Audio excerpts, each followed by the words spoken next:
I remember the day I decided to leave everything behind. A world of endless meetings and corporate demands. A life brimming with artificial smiles and shallow pleasantries. All in the name of career advancement.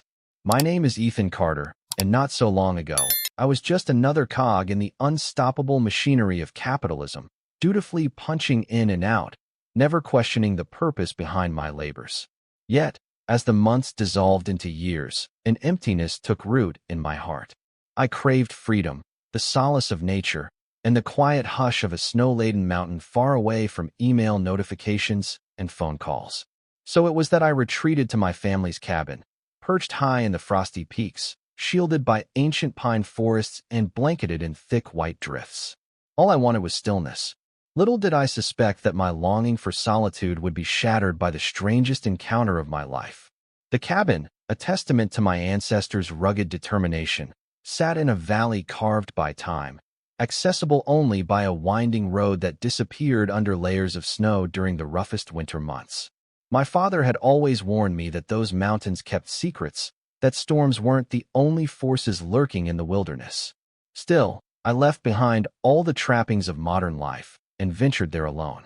I remember my first day as though it were yesterday. The wind howled, the sky threatened more snow, and the taste of cold air refreshed my spirit. I stood on the porch, gazing at gray clouds rolling across jagged peaks, and felt a calmness coursing through me. Finally, I thought, true freedom.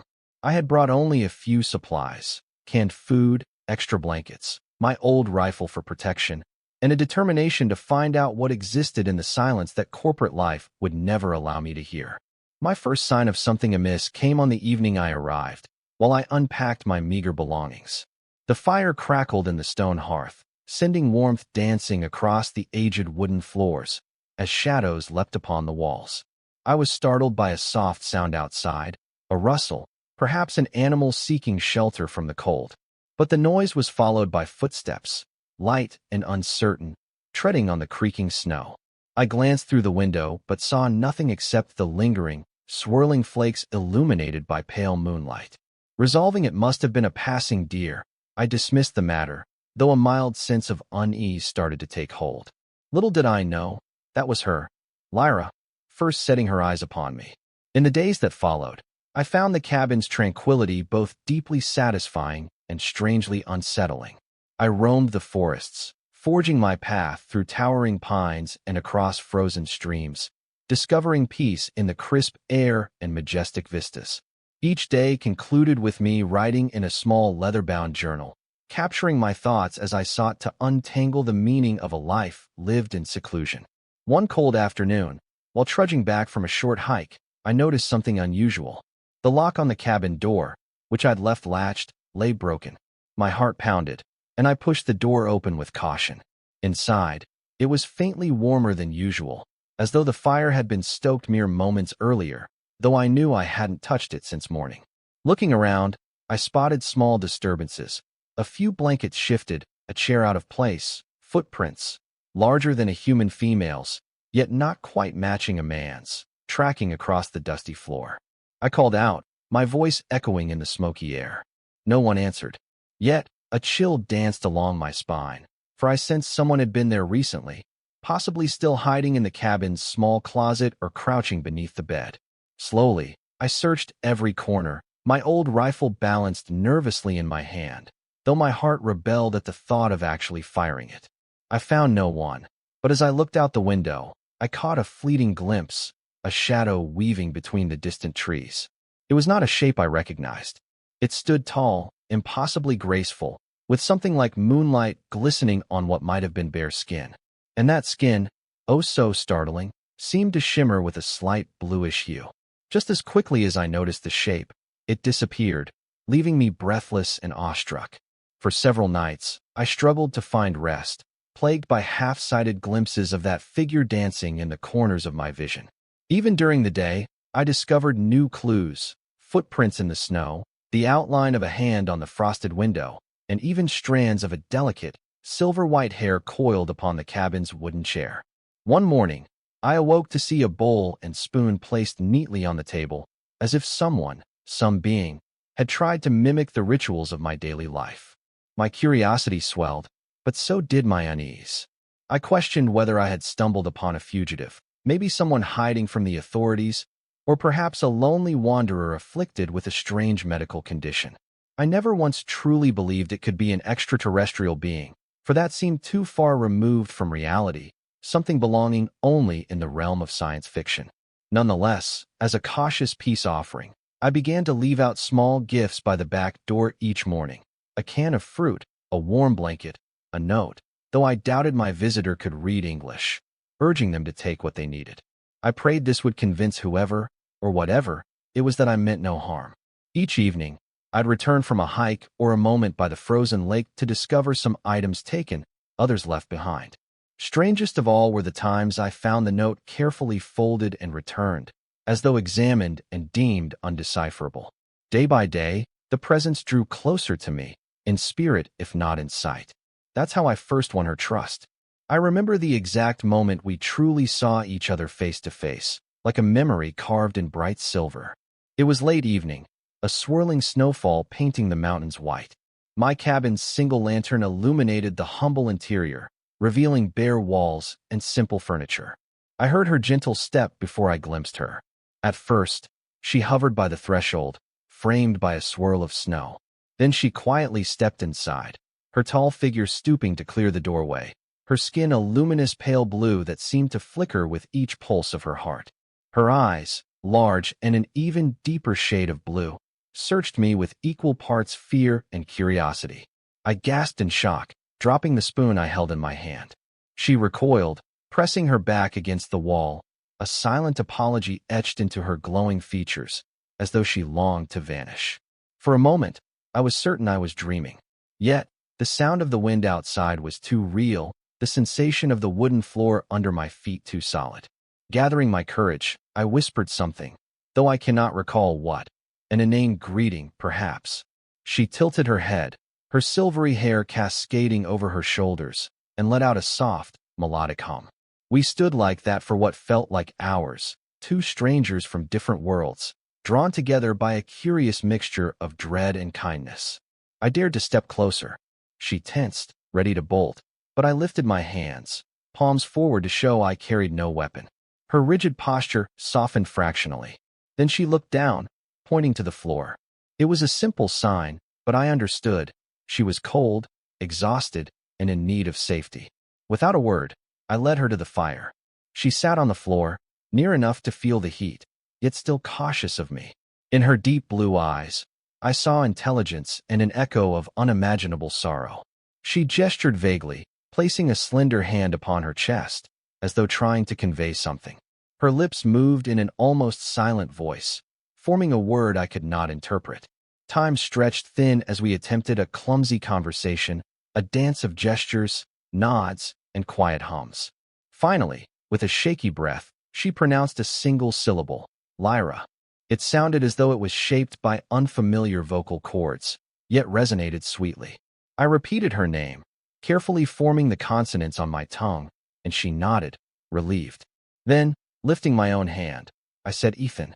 She repeated my name in her soft, melodic voice, stumbling over the new sound.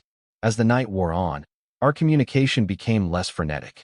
She seemed adept at interpreting my gestures, as though fluent in body language and emotion. I offered her a bowl of warm broth. She sniffed it with curiosity, her luminous eyes flickering. The first sip she took nearly caused her to drop the spoon, as though her body had never tasted such an earthy flavor. Gradually, however, she accepted the nourishment. I suppose even beings from distant stars get hungry, or so I inferred. In the flickering light, I saw more details, the faint iridescence shimmering along her forearms, the way her hair seemed almost weightless, and a subtle curve to her body that hinted at a hidden fragility. This was no ordinary woman, that much was clear, but a traveler from realms unknown. When dawn arrived, I expected her to be gone, vanishing into the snow-laden forest as she had on previous nights. But she remained, slumbering lightly against the wall beside the fire, her breath slow and steady. Her presence filled me with equal measures of concern and awe. At sunrise, she stirred, and for a moment, her eyes flashed with panic, as though she'd forgotten where she was. Then she saw me, and saw I had not harmed her, and she relaxed once more. I busied myself brewing coffee, hoping the scent might comfort her, even if she was unaccustomed to human beverages.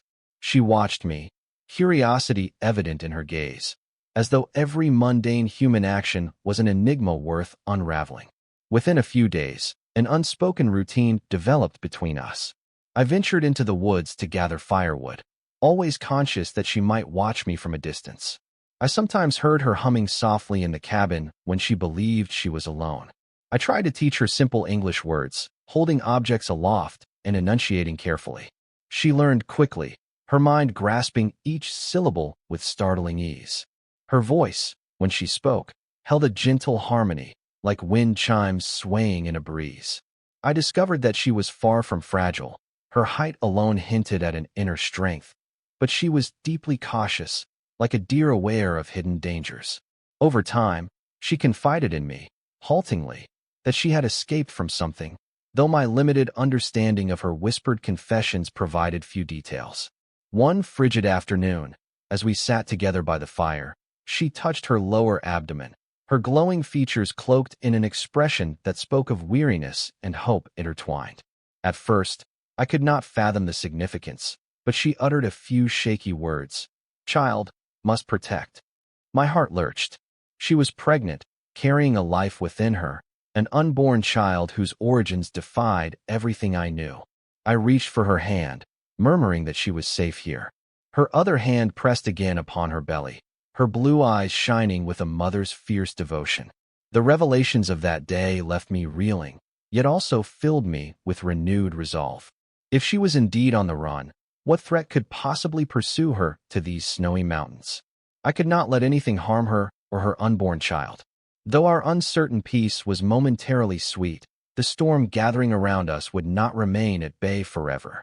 News of strange sightings in the mountains began to spread among the local villagers, carried by hushed voices in the lone bar at the foot of the winding road, or by rumors drifting up from curious hikers.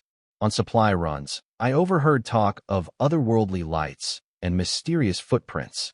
A few locals claimed to have spotted a blue ghost moving through the pines at night. I had no doubt they referred to Lyra. Fear and fascination often travel hand in hand, and soon I noticed unfamiliar vehicles parked where none had business being. Dark-suited figures loitered in inconspicuous vans, eyes hidden behind tinted windows. They were hunting. Although I did not know their employer, government agency, secret corporation, or something more sinister, I knew they were searching for her. One night, in the midst of a fierce blizzard, I awoke to pounding on the cabin door. Lyra sat upright at once, terror etched upon her face. I placed a reassuring hand on her shoulder before walking to the entrance, my heart thundering in my chest. Opening the door only a crack, I saw a man swathed in black, half his face obscured by a hood and mask. Behind him, I could faintly make out others, armed and bracing themselves against the howling wind. "We're from the search and rescue," he shouted, voice muffled. "Looking for a missing hiker. Have you seen anyone unusual?" I responded with a shaky half-truth, claiming I had not seen another soul in weeks. But the man's gaze flicked past me, scanning the dim interior as though expecting to spot something out of place. After a tense moment, he grunted, nodded curtly, and signaled his cohorts. They vanished into the darkness. I closed the door, exhaling slowly. Lyra's eyes were wide, her posture rigid, fear radiating from her like a tangible aura. Carefully, I lowered myself beside her, draping a blanket around her shoulders. My mind raced. We were not safe here, not anymore. These hunters, whoever they were, would search every remote crevice, scale every ridge, and follow every lead to track her down. For the first time, I wished for more than just an old rifle and my good intentions. Lyra's hand trembled in mine as she whispered, "They want me. No mercy." I pressed my lips together, uncertain of how to respond. But deep inside, my resolve crystallized. I would protect her, whatever the cost. In the days that followed, we laid low, keeping the curtains drawn and the cabin dark after sundown. I carefully rationed the logs for the fire, fearing the glow could attract unwanted attention from the ridges above. When absolutely necessary, I ventured out to check for signs of those hunters, bracing myself against biting winds as I scanned the snow for footprints or tire tracks. Sometimes I caught glimpses of the black-clad figures. They combed the woods with flashlights, pacing meticulously, leaving no stone unturned.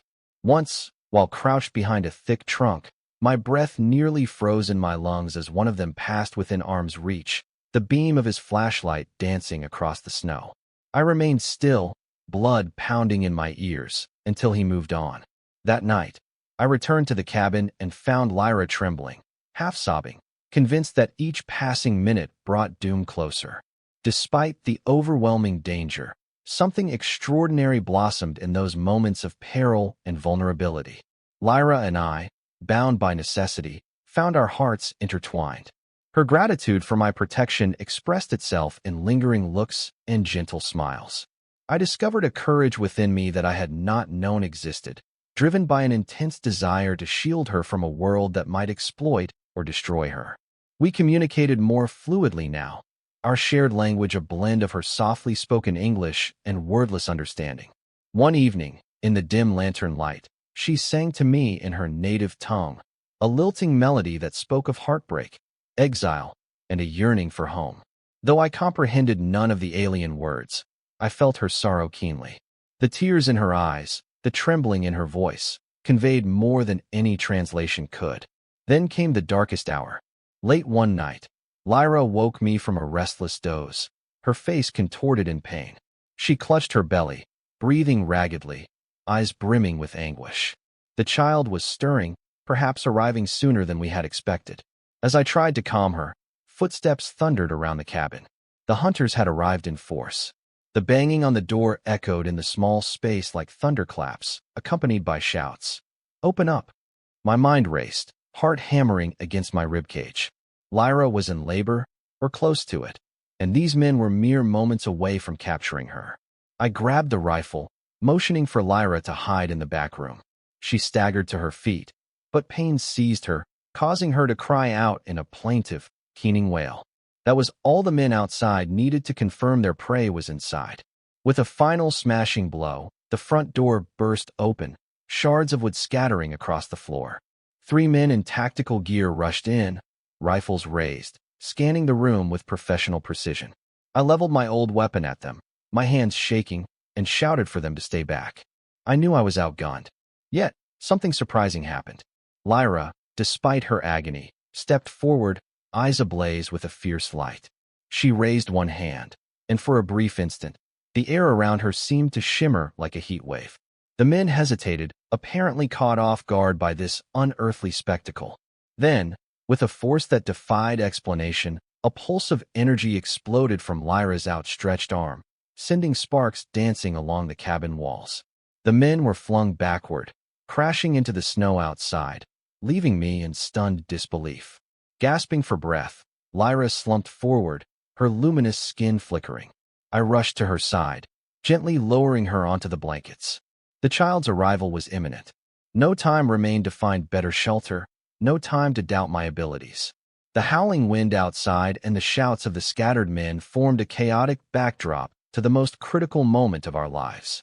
My heart pounded as I attempted to recall the first aid courses I had taken years ago, never imagining I might need to help deliver a baby, much less an alien baby. Sweat beaded upon Lyra's forehead, her breathing ragged. I talked to her softly, telling her to hold on, to breathe as I had seen in medical dramas. She gripped my hand with surprising strength, her eyes pleading for reassurance. A fresh surge of noise from outside told me the hunters were regrouping. Through the open doorway, I caught sight of flashlights bobbing in the gloom. I placed a trembling hand on Lyra's cheek, promising I would keep them away. Standing, I grabbed the rifle once more and positioned myself by the ruined door. My fingers went numb with terror as the dark silhouettes appeared, rifles aimed. But a sudden burst of light erupted behind them, some malfunction or phenomenon triggered by Lyra's energy. The men recoiled in confusion. I aimed low, firing a warning shot into the snow. They dove for cover, exchanging frantic shouts. Seizing this reprieve, I barricaded the shattered entrance as best as I could with a heavy cupboard, then dashed back to Lyra's side. Her cries had grown urgent, each breath ragged and soaked in fear. I knelt and did my best to help, my mind spinning with 1,000 doubts. Yet, nature guided her body, and with a final, Wrenching effort, an infant's wail filled the cabin. Tiny, glowing skin, tinged blue as her mother's, and small hands opening to greet the world. Tears blurred my vision as I held Lyra's daughter, my heart near to bursting with awe.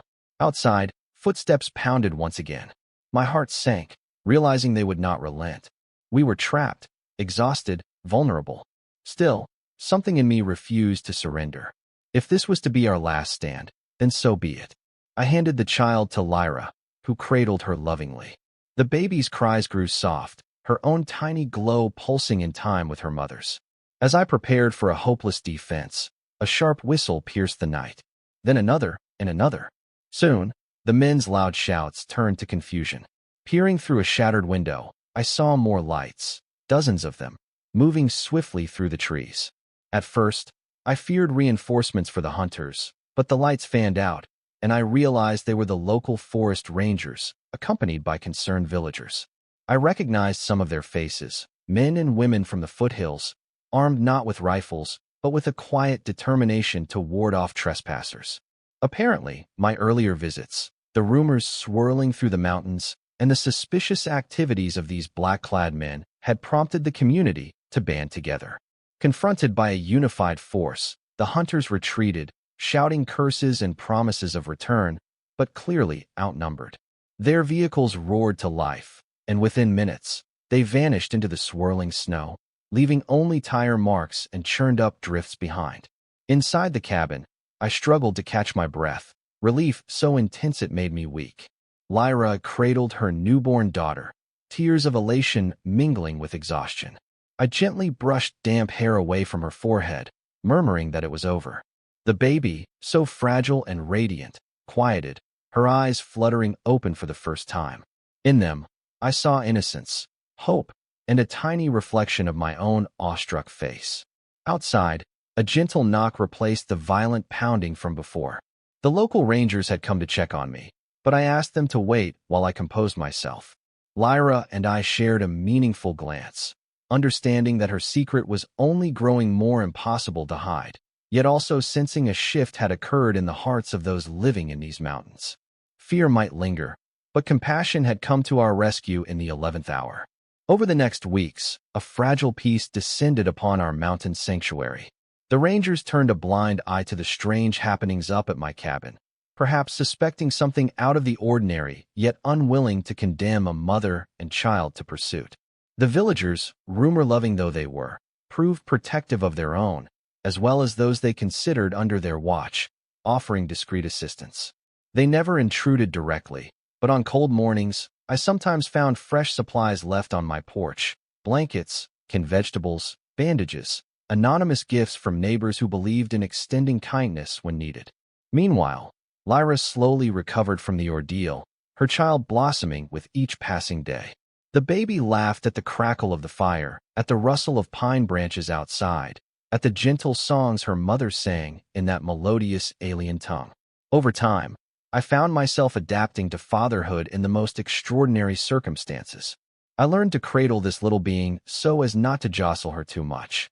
I learned her rhythms, the midnight cries that signaled hunger, the soft cooing that meant she was content, the luminous flicker of her skin that accompanied her every emotion.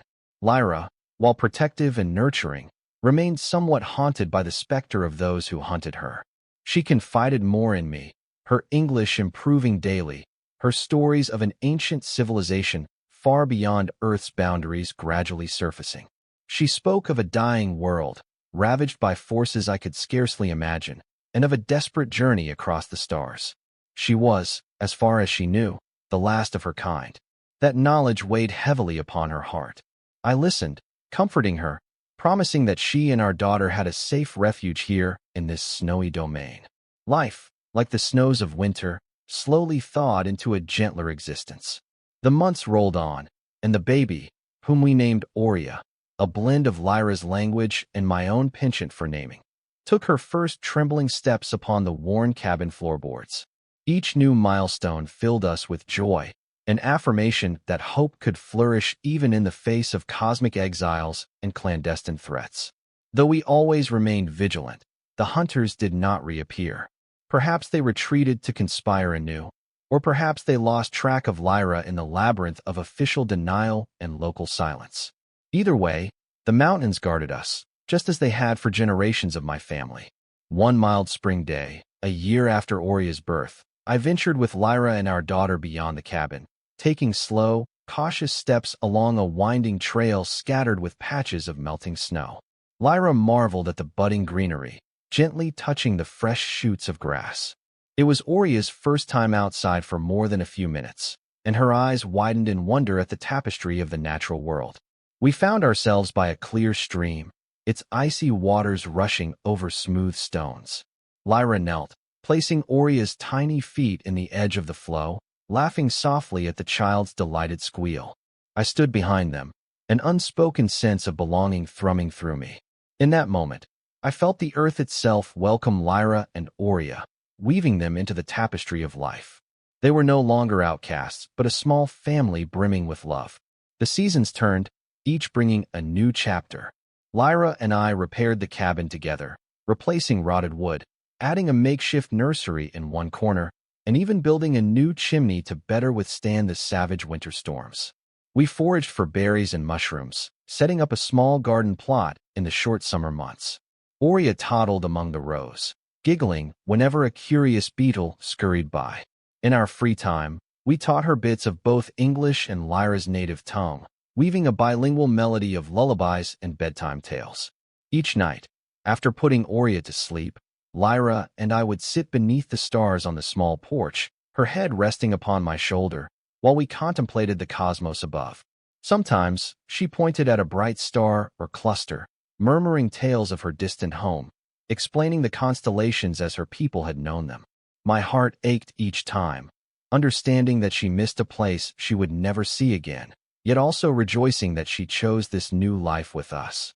Though news of the hunter's pursuit grew faint, I was not naive enough to believe they had abandoned the chase forever. My father's old hunting rifle was kept near, and I had placed new locks and hidden cameras around the property. An uneasy truce existed between us and the outside world, but I prayed each day that we'd be granted the gift of peace, that our remote cabin, nestled in the protective arms of the mountains, would continue to shield Lyra and Oria from harm. As the years passed, the locals grew even more protective, weaving stories of treacherous bears and impassable roads to deter outsiders from wandering too close.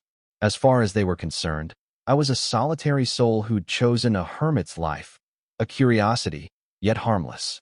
They did not suspect the radiant, blue-skinned woman or the child who shone like a tiny star in the darkness of the forest. At length, we established a careful equilibrium. I would occasionally trek to the nearby township for supplies, wearing a bright smile that hid the secret of my extraordinary family. Each time, I found small notes tucked into my bag by sympathetic neighbors, wishing me well, offering seasonal vegetables from their gardens, or even inviting me to share a holiday meal should I wish for company. Their kindness was a balm, though I politely declined most invitations, fearful that too much socializing might unravel our delicate secret.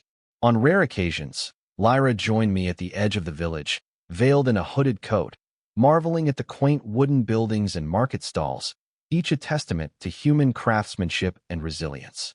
She rarely spoke to strangers, but I could tell she absorbed everything, storing it all in her vivid memory. Through it all, Oria grew. Year by year, she blossomed from a toddling infant into a bright-eyed child, brimming with curiosity and energy. Her luminous blue skin, inherited from her mother, became more subdued over time, though she still emitted a faint glow when overwhelmed by emotion. She adored the forest, chasing after butterflies and gathering pine cones, always returning to show us her treasures with gleeful pride.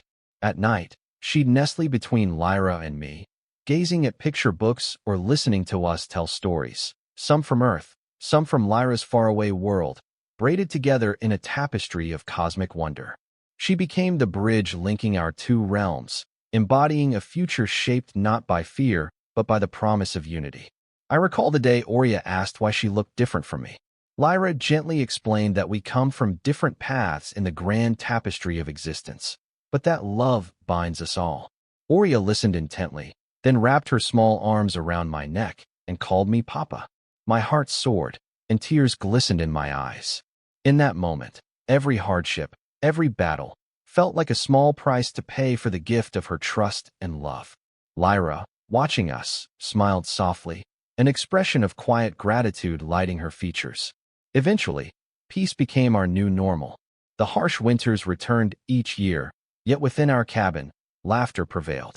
I taught Oria how to fish in the icy streams come springtime, how to identify edible mushrooms, how to appreciate the subtle shifts of cloud formations in the wide mountain skies. Lyra introduced us to healing salves made from local herbs, adapted from knowledge gleaned from her own cultural traditions. She sang lullabies in her musical alien tongue each night, instilling in Oria the legacy of her distant kin.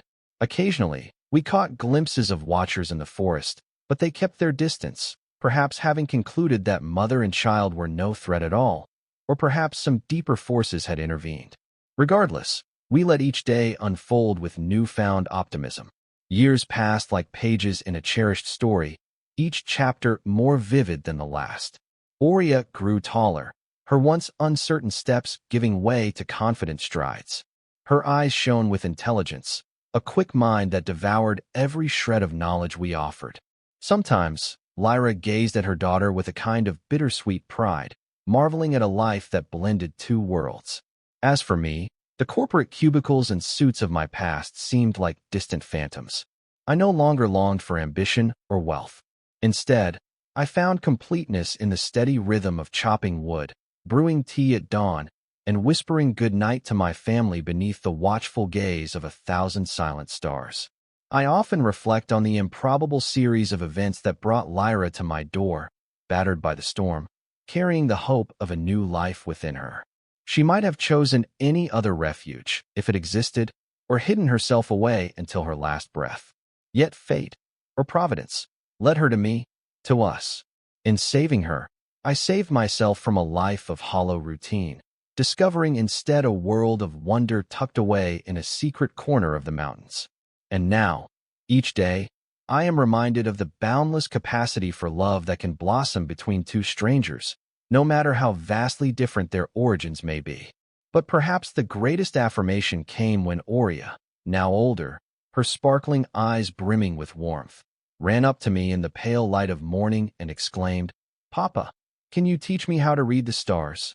Her mother stood nearby, luminous and proud, her silvery hair catching the first rays of sun. I smiled, nodding, my throat tight with emotion. "Yes," I answered. "I'll teach you everything I know, though you'll have even more to teach me." The three of us ventured onto the porch, the crisp mountain air invigorating as we gazed at the fading night sky. Lyra pressed close to my side, her hand entwined with mine, and we stood there as a family, human and alien, and a little girl who encompassed the best of both worlds, united in a love that transcended stars and shadows alike. Though we do not know what the future holds, or if one day new pursuers might emerge from the far corners of the earth, or even beyond, we live with courage in our hearts. We have carved out a life here in the mountains, forging a sanctuary brimming with warmth and acceptance. And in that life, we have found not merely survival, but joy. Our days are filled with small victories, the crackle of the fire in winter, the sweet taste of wild berries in summer, the tender moments when Oria learns a new word or a new song. We bear witness to the miracle of growth, of resilience, of hope that refuses to die despite any darkness lurking beyond our safe haven. Thus, as time weaves our lives into the tapestry of these ancient mountains, our story continues, fueled by the memories of what we have endured and the possibilities that stretch out before us. Lyra's presence remains a beacon of grace and mystery, and Oria's laughter resonates like a promise for tomorrow. And so, in this hidden retreat, far from the clamor of corporate towers and prying eyes, we find ourselves bound by a love stronger than fear. We have the freedom to dream of a future where the lines between worlds blend seamlessly, a testament to what can happen when compassion triumphs over suspicion. The sun rises once more, bathing our cabin in golden light, driving away any lingering shadows. I breathe deeply, cherishing the crisp mountain air, embracing the day's newness. Lyra stands beside me, tall and serene, as Oria scampers around the yard. A gentle hush envelopes us, a promise of peace, of renewal. And there, in the harmony of that moment, I know the end of our story is not truly an end, but the beginning of a new chapter filled with love, courage, and belonging. We have found happiness here, in this sanctuary of snow and starlight, and no matter what may come, we will face it together. In that shared resolve lies our greatest triumph, our happy ending upon this earth, woven from the threads of two distant worlds, forever united by hope.